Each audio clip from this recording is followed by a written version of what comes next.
Alam mo ba na sa paggawa ng tube, may technique siya na kahit hindi mo alam yung figure, magkakasya pa rin yan kahit mahaba yung figure ng may-ari tapos iba yung sukat sa bust point niya ay magkasya pa rin siya. Ituturo ko yung technique na yan sa video na to.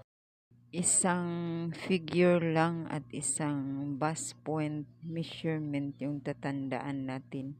Ang kailangan lang natin malaman yung size ng waistline at saka yung sa bust circumference.